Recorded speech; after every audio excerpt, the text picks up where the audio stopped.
ইতিপূর্বেই ঘটনা জেনেছেন যে জামায়াতের বিরুদ্ধে সহকারী সেক্রেটারি অ্যাডভোকেট মহসিন কবির মুরাদ, যে আমি তাকে যেই সিল সহ একজন ব্যক্তিকে গ্রেপ্তার করা হয়েছে, দৃষ্টান্তমূলক শাস্তি হওয়া প্রয়োজন, আমরা সেই দাবি জানিয়েছি আপনারা এই সংবাদ সম্মেলনে।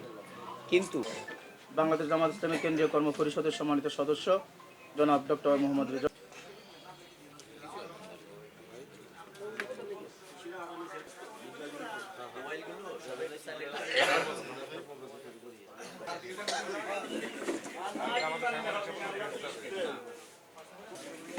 আবার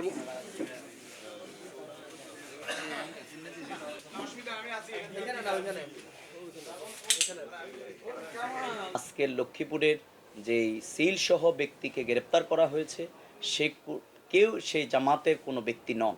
তো জামাত দাবি করছে সে আমাদের কর্মী না, অথচ ওনারা কিভাবে জানতে পারলেন যে সে জামাত ইসলামীর লোক, এটা আমরা জানতে চাই।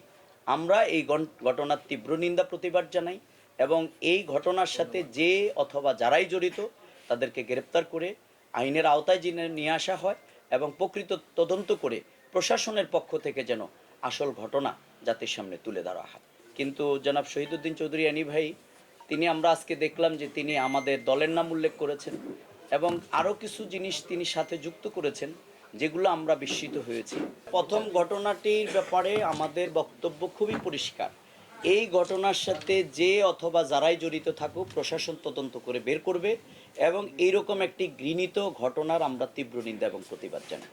এবং আমরা তো বলতে চাই যে এই ঘটনার সাথে আরও কেউ যে জড়িত থাকে সেই দায়িত্ব প্রশাসন গ্রহণ করবে। আমরা কিন্তু যার ব্যাপারে ধরার সাথে ব্লেম দেয়া হয়েছে আমরা স্পষ্ট করে দিচ্ছি সে আমাদের রাজনৈতিক দলের কেউ।